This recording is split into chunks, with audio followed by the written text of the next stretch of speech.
Next, we'll be having Ze'ev Wurman come up and speak. He was a senior policy advisor in the Office Planning, Evaluation, and Policy Development for the U.S. Department of Education. Currently, he is an executive with Monolithic 3D Inc. In 2010, Ze'ev Wurman served on the California Academic Content Standards Commission that evaluated the suitability of Common Core's standards for California. He co-authored with Sander Stotsky a Pioneer Institute report, Common Core Standards Still Don't Make the Grade. Welcome.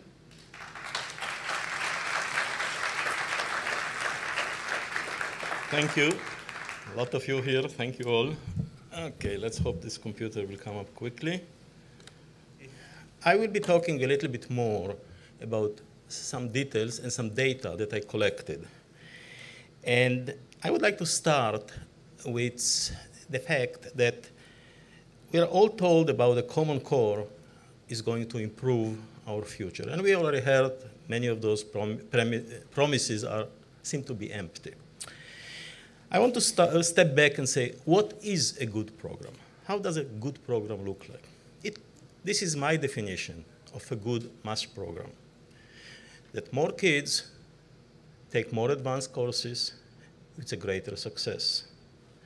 That more kids end up in colleges, not community colleges necessarily, and the remediation drops. They are, in other words, better prepared. And that the minority catch up. In other words, it would be nice if doing all these things, you also lift the bottom, because many of these kids are able, but they don't reach out their potential. Well, this is how effectively the standards were developed. When the 1997 California standards were developed, they were truly benchmarked to be close to the high-achieving nations. They were maybe a few months behind, but they were essentially the same. And Professor Milgram mentioned that he was there, and that's exactly where they aimed.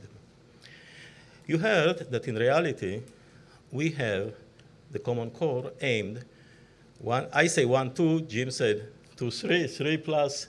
Pick a number. It's a big number. Moreover, we, in 1997, realized that some kids want to continue to four-year college. Other kids want to go to four-year college for STEM. And other kids, perhaps not. So not everybody was forced to go through the same content at the same pace. Students could make choices. Today, Common Core declared everybody will be career and college ready. Sounds wonderful. But how we get them? Oh, you mean Algebra 1 level, everybody, and that's it. Well, okay, we pushed it to Algebra 2, week 1, and that's it. What about the rest? Everybody should do the same thing. There is a final assumption, which is kind of less important. However, it's striking, because we in 97 didn't make the assumption that career and college demands are the same. They're different demands, different jobs, different careers. Common Core declared by fiat that career and college readiness are one and the same. So everybody is going to be declared by fiat college ready at the level of Algebra 2. Evidence. Well, when Common Core started, Professor Milgram mentioned, the idea was to enhance the STEM pipeline.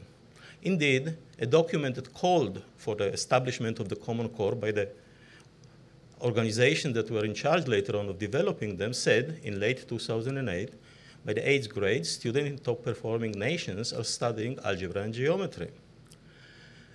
Typical American 8th grader is 2 years behind. Well, they wanted to set out and fix it. Wonderful. When they finished doing the work, algebra was placed in grade 9.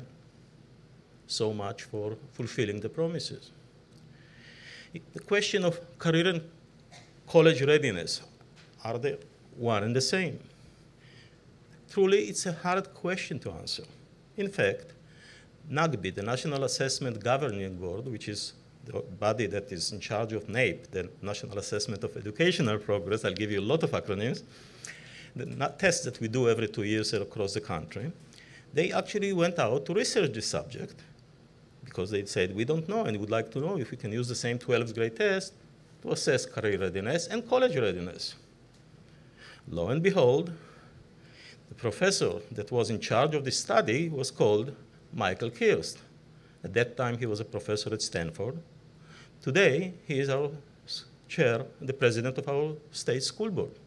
However, at the time when the standards were published, he said, my concern is that the assertion that the college and career readiness are essentially the same is not true. There is no evidence for its claim. And indeed, there is no evidence. But today, he's not talking about these things. Now, this is about Common Core in general. What about California? When Governor Schwarzenegger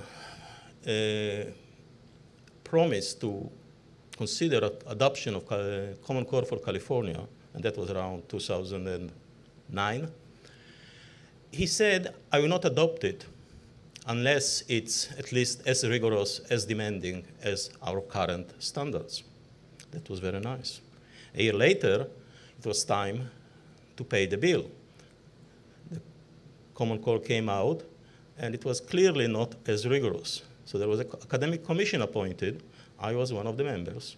And we were supposed to review, is it good enough for California? So we sat, and we added a full course of calculus, which you heard was missing in high school. We added advanced statistics. We added a lot of content for trigonometry, algebra 2, and so on and so forth. And we added an algebra set of standards for grade 8 as an alternative. So you could take the regular Common Core or algebra, because that's what we had before.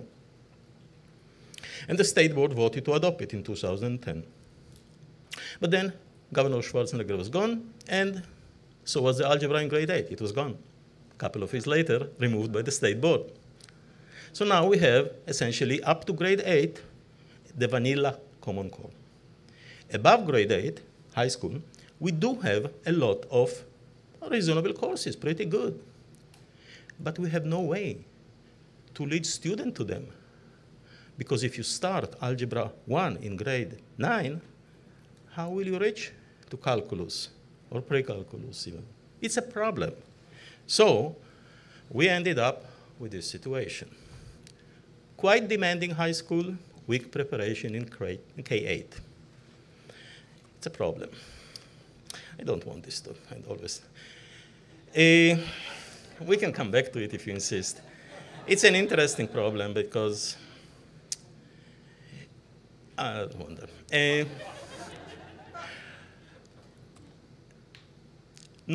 It is true that all standards have problems, but not all standards have major problems. And Common Core has major problems.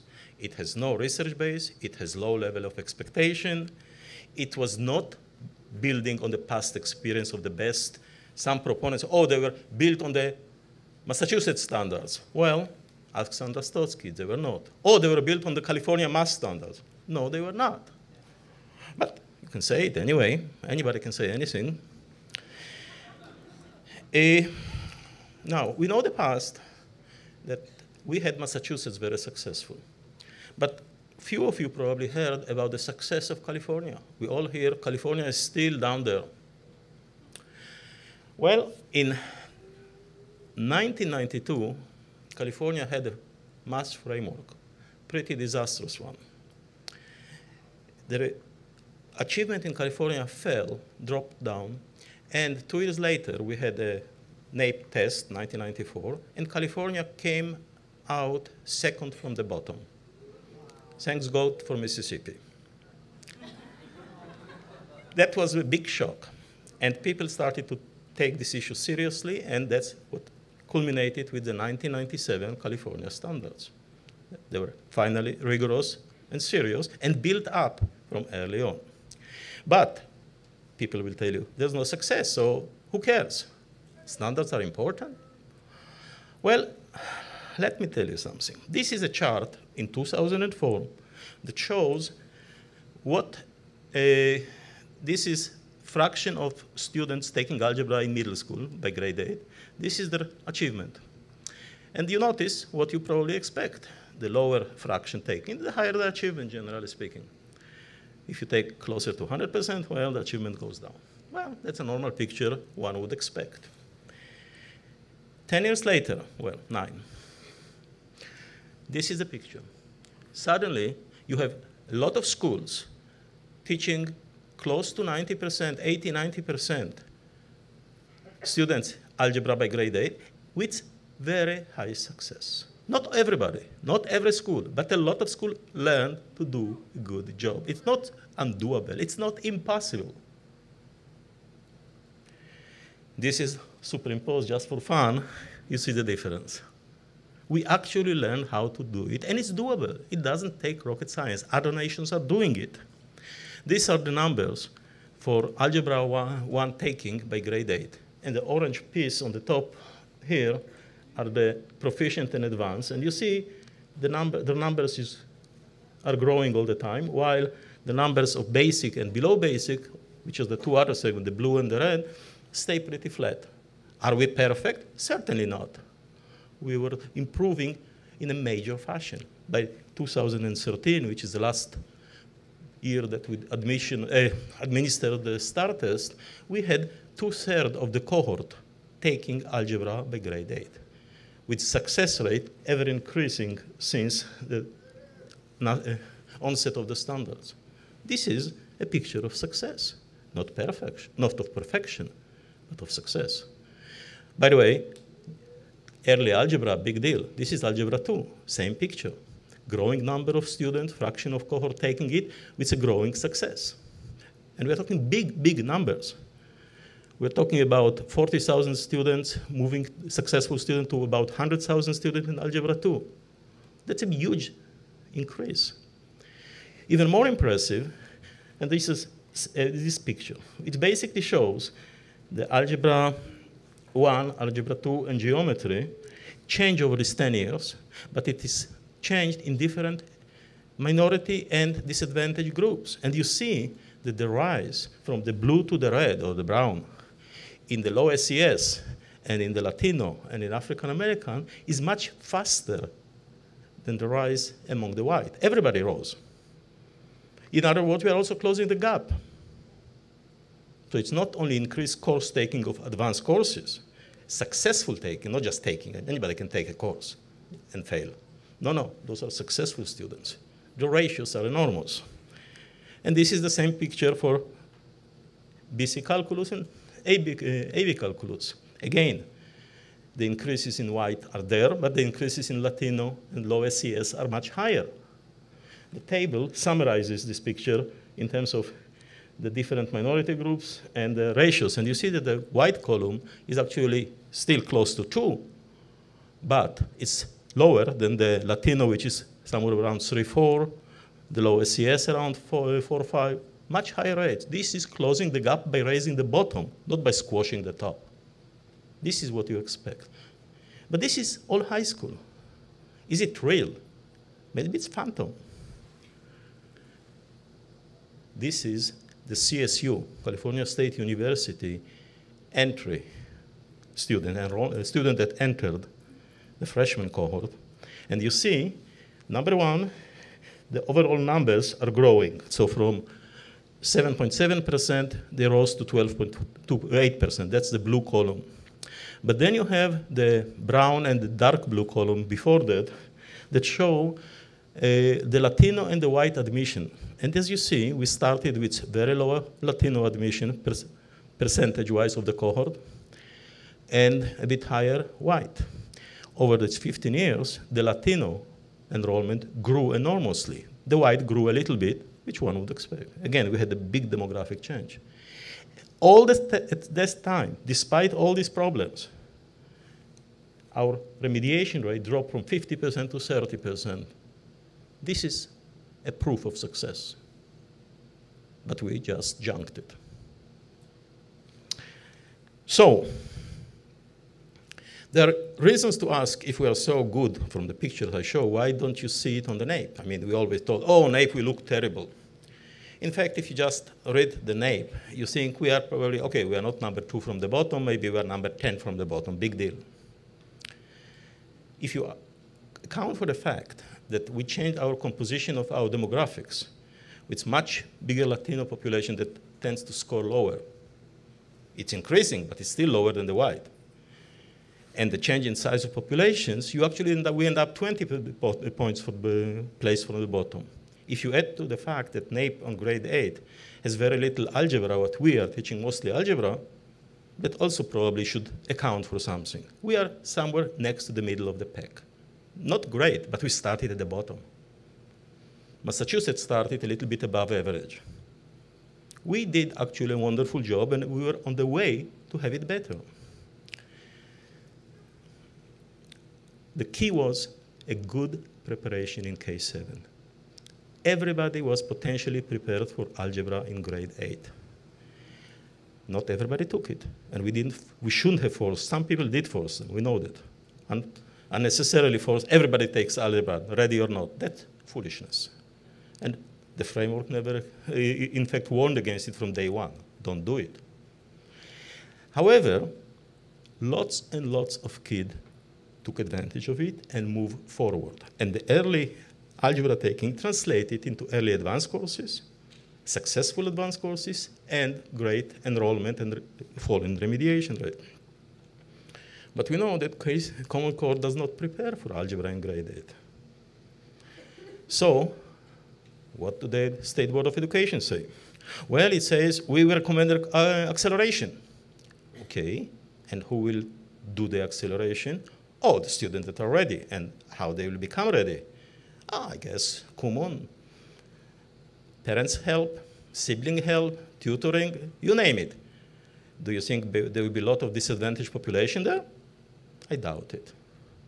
When we started this program, the 1997 program, we had 16% of students taking algebra by grade 8.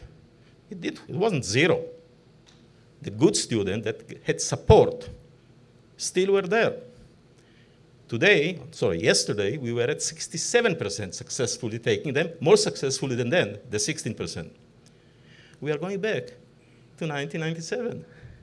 Those that will get acceleration, paid by somebody, not by the school, oh, they will make it. All the rest, tough. And in fact, our new framework discourages acceleration. It explicitly warns you, teachers, not you, don't do it until the child is really, truly, but really, really ready. Because, he may be slightly not ready, so watch it, don't do it. It may be bad for him. These are the excerpts. And indeed, we don't keep data of how many children today take early algebra. This is unfortunate. Until 2013, the state collected the data. Now you have to go to your school district and beg for the data. It's public, it's not secret, there is no secrecy here, just how many enrolled. You don't even ask for the scores. But they have to do you a favor and give it to you, or you sue them with FOIA, I mean. Anyway, I got a couple of numbers here, because that's what I just happened to do before I came this week down to South California. San Luis Coastal District in San Luis Obispo. 2 years ago, the last year of STAR, they had 316 students taking Algebra 1 by grade 8, quite successfully, 3/4 proficient and above, 95% basic and above. This year, 46. 46. Palo Alto Unified, that's where I live. We had excellent record. We had 92%. Also pretty good results. Today, we dropped 30% to 60s. And other school districts just spread misinformation or do foolish things, like Laguna Beach just decided we need no stinking pre-calculus. The Common Core is so strong that, has all pre-calculus content distributed in it. So they said, we don't need it. They didn't use the word stinking. You come to a superintendent and show them the number. And they say, oh, don't worry about it. The Common Core grade 8 is so good. It's so much stronger than the past standard. It's really equivalent to Algebra 1. So it doesn't matter. Don't worry about the drop. Really. Now, you probably will not be able to read this. If somebody wants, you can ask for the organizer for a copy. But basically, I took the content of grade 7 Old California standards and Common Core grade 8, the algebra sections. And I compared them. And anything that is in purple is essentially in both sides. So yes, they're there. Anything in blue is in one or the other, but not in both. And the underlined blue is important that is in one or the other. As you notice, the Common Core grade 8 is weak version of the California grade 7 pre-algebra. It has one extra thing, the solved system of two linear equations. It misses 3 or 4 other important things. And that's it. There's no way this is even close to pre-algebra, or most pre-algebra, not close to algebra. So don't let them snow you. Oh, it's the same thing. Don't worry, it's so much stronger. No, it's not. If it were, we wouldn't need to place Algebra 1 in grade 9, which is what Common Core did. OK, I'm done almost. Let me do a couple of very simple things. Because, yeah. This is a chart of how many star tests in Algebra 1, Algebra 2, and geometry were taken throughout the years of the administration. And then we also had integrated 1 and integrated 2 and integrated 3. Because under old standards, we allowed in high school either to go the course-based path, Algebra 1, Algebra 2, geometry, or geometry, Algebra 2, you know, whatever order, or you can use the integrated program that a lot of teachers in the early days loved. So indeed, if you look at this, in the early grades, the order is Algebra 1, geometry, Algebra 2, integrated 1, 2, and 3. So the last 3 columns in each chunk are the integrated. In 1999, it was about 25% of the test taker, which really means that about 25% of California students use the integrated courses. If you look at the last column, 2013, the integrated is barely visible. It's less than 2%. In other words, it disappeared. It didn't disappear because somebody forced the district to abandon them. The tests were available. The programs were available. It's just that the district realized they're not effective, so they ran away. Fine. That's exactly why we offered those choices, and that's exactly why they had the test results to make the decisions. Good for the children, exactly as it should be. Common Core did the same. Common Core offers a choice. As weak as the program is, you can take it course-based or integrated. Unfortunately, many school districts in California hope that you forgot the past, and they go 100% onto the integrated. They offer only integrated. I think you should object to that. You should insist on getting at least a choice, so this district can compare results.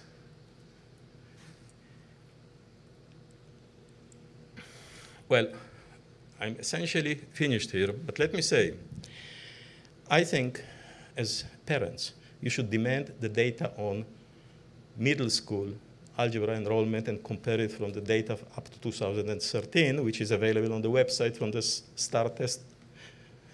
And if the numbers change in major fashion, go and ask the superintendent what the heck is going on. Maybe you should also demand that they will buy a district-wide test, because today the Smarter Balance doesn't assess end-of-course test, like Algebra 1, Algebra 2, only grade 11. And make sure that you don't end up with only integrated courses. This is almost immoral to force only integrated on a district. Finally, this is really final. You know, I promised final. So a lie. Opting out. I think you heard about this, so let me just send 2 words here. We have the right to opt out. It's not a request when you send the opt-out letter to the principal. It's a demand, and they have to honor it. Only of the state test, not of the district-wide test, not on the local school test, but on the state test, you can demand. If participation in the school district drops below 95%, the scores become invalid. The school district will be upset because Sacramento will fall on it like a ton of brick. But Sacramento cannot do anything other than yell and scream and threaten. But they cannot do anything. Because what can they do? They can say, look, your performance is terrible, and you're going into improvement. Sorry, the scores are invalid. How do you know that our performance is bad? How can you put us in improvement if the scores are invalid? In other words, the moment you drop below 95%, they have no real tool to jump on you. Now, they can still scream, and they will scream. Last point. California has passed recently a privacy law, actually a decent one. Supposedly, your private data will not be sold, given away, used for misused, and so on and so forth. There's one problem. As long as we are using one of the consortium tests, and Smarter Balance is one of the consortia, all the data automatically may go to the Federal Department of Education on the individual level, every bit of data, because they signed an agreement in 2010, when they got the federal money to form themselves and make this test, that they will provide the federal government a student-level data, all of it. So whatever the California law says is wonderful, but that was an agreement with the federal government, and if you use the consortium data, it will go to the federal government potentially. You cannot do anything about it, as good as our law is. Such is life. Okay, I'm done. Thank you.